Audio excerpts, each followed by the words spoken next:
जिल्हाधिकारी कार्यालयासमोर आमचे सहकारी मित्र अमोल जाधव आणि राणीताई बारकुल या उपोषणाला या ठिकाणी बसलेले आहेत. त्यांचा उपोषणाच्या मागण्या अतिशय रास्त आहेत.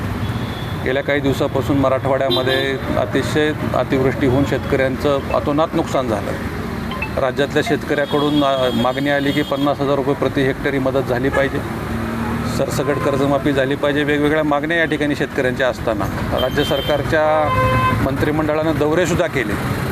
दौऱ्यावर कोट्यावधी रुपये खर्च केला. कोण विमानानं आलं, कोण हेलिकॉप्टरनं आलं, कोण बोटीनं फिरलं, पण शेतकऱ्यांच्या खात्यावर अजून 1 रुपयाही जमा झालेला नाही. कोरडी सहानुभूती या ठिकाणी दाखवली गेली. ओल्या दुष्काळामध्ये कोरडी सहानुभूती या लोकांनी दाखवली. अतिशय दुर्दैवी आहे. सरकार फक्त लोकांच्या भावनेशी खेळते. कुठेतरी कोणतरी किलो 2 किलो सामान आणून देते, किराणा आणून देते, ह्याच्यानं पोट नाही भरणार. आमच्या जमिनी वाहून गेल्यात, आमचे पिकं वाहून गेलेत. अतिशय जास्त नाबूद शेतकरी झालेला आहे. त्या शेतकऱ्याला उभारणी देण्याच्या संदर्भात ज्या मागण्या आमच्या सहकार्याने या ठिकाणी ठेवल्या, त्या मागण्या तात्काळ मान्य करणं गरजेचं आहे. विनाकारण दौरे करून कुठंतरी बैठका घेऊन आम्ही मंत्रिमंडळात हा निर्णय घेऊ, तो निर्णय घेऊ, हे थोतांड चालणार नाही. मी पाठीमागं बघितलं, राज्याचे उपमुख्यमंत्र्यांनी तुमच्या जिल्ह्यामध्ये घोषणा केली होती की आम्ही तात्काळ मदत देऊ, 5 किलो तांदूळ आणि 5 किलो गहू. अहो, आमच्या दारात एखादा भिक्षावाला आला तर आम्ही किलोनं लोक वाढणारे लोक आहेत. खळ्यावर आला तर आम्ही पोत्यानं त्याची जोळी भरणारे लोक आहेत. आणि तुम्ही आमचं 5 किलो म्हणून तुम्ही आमची थट्टा उडवताय शेतकऱ्याची. ही चुकीचं आहे. अजित पवारांनी भान ठेवून बोललं पाहिजे. राज्याच्या मुख्यमंत्र्यांनी या सगळ्या गोष्टीवर लक्ष दिलं पाहिजे. मुख्यमंत्र्यांनी सांगितलं होतं सरकार यायच्या अगोदर की 7-12 कोरा करू. आज सरकार येऊन जवळपास मला वाटतं 1 वर्षाचा कालावधी होत आलेला आहे. तरीही कर्जमाफीवर बोलायला तयार नाहीत. योग्य वेळ आल्यावर करू म्हणतात. योग्य वेळ म्हणजे आज महाराष्ट्रातला शेतकरी सगळा सरणावर गेल्यावर ह्यांची योग्य वेळ येणार आहे का? अतिशय वाईट परिस्थिती या राज्यकर्त्यांनी शेतकऱ्यावरती आणलेली आहे. कर्जमाफीची ही योग्य वेळ आहे. शेतकरी अतिशय संकटात आहे. शेतकऱ्यांना आता बँका बसू देत नाहीत, खाजगी सावकारं बसू देत नाहीत, दाराला खेटे मारत आहेत.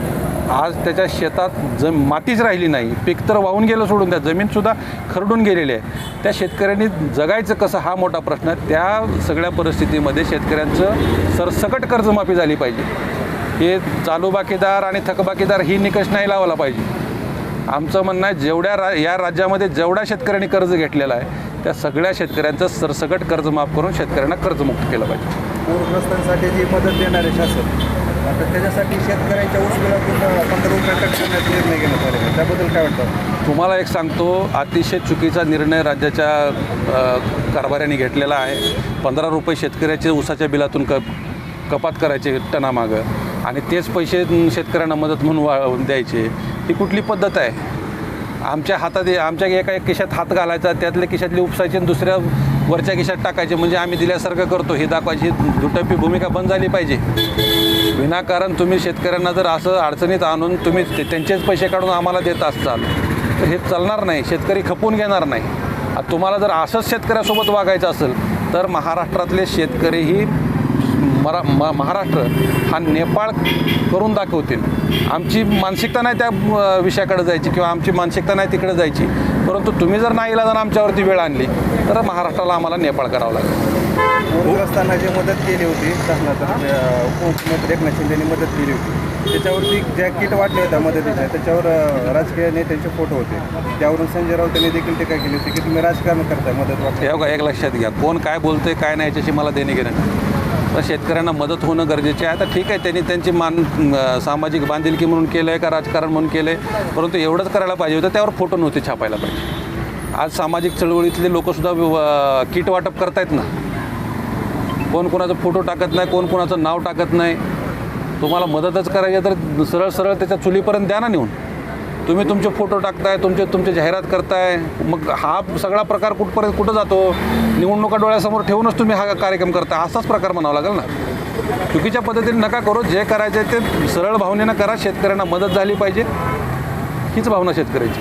उपमुख्यमंत्री अजित पवार मग त्यात सगळ्याचं सोंग करता येतं पण पैशाचं सोंग करता येत नाही. त्यांचं एवढं सोंग कोण केलं आहे? पैशाचं सोंग म्हणजे त्यांना पैशाचं सोंग 70,000 कोटीचं सोंग केलं आहे त्यांनी.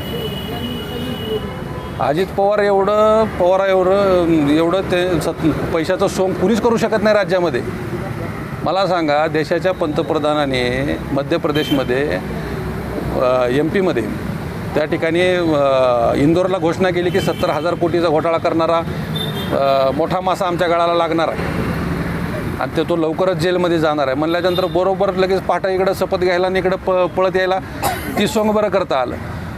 अजित पवारांनी अशी दुटप्पीन चुकीची भूमिका घेणं सोडावं, थोतांड बोलणं सोडावं आणि शब्दाचे किती पक्के आहेत ते महाराष्ट्रानं पाहिलेलं आहे. ज्यावेळेस लातूरमध्ये माझ्यासोबत माझ्या सहकाऱ्यांना ज्यावेळेस तुमच्या लोकांनी हल्ला केला त्यावेळेस तुम्ही मला शब्द दिला होता की ज्या लोकांनी हल्ला केला त्या लोकांना आम्ही पक्षात घेणार नाही. हा माझा शब्द आहे आणि मी शब्दाचा पक्का आहे म्हणून तुम्ही आम्हाला त्यावेळेस सांगितलं होतं. तुम्ही 15-20 दिवसात त्या व्यक्तीला तुम्ही पक्षात प्रमोशन केलं त्याचं. म्हणजे तुम्ही किती शब्दाचे पक्के आहेत आणि किती खरे बोलणार आहेत हे महाराष्ट्राला कळालेलं आहे. आणि सोपं नाही. अजित पवार जेवढं चुकीचं तुम्ही वागचाल तेवढं तुम्हाला शेतकऱ्याचे पोरं धारेवर धरणार आहेत. तुम्ही सोंग पेंग हे सगळं सांगू नका. ज्या दिवशी शेतकऱ्यांच्या पोरांनी ठरवलं ना तुमचं काय सोंग होऊन जाईल हे तुम्हाला कळणार सुद्धा नाही. अजित पवारांनी तुमची भेट झाली. हल्ला आमच्यावरती त्या राष्ट्रवादीच्या गुंडांनी केला होता. ज्या लोकांनी केला त्या लोकांना ते पक्षात घेणार नाहीत म्हणून आम्हाला सांगितलं होतं. पण त्यांनी 20 दिवसात हल्ला झाला तर 20-22 दिवसात तुम्ही पदावर घेतलं.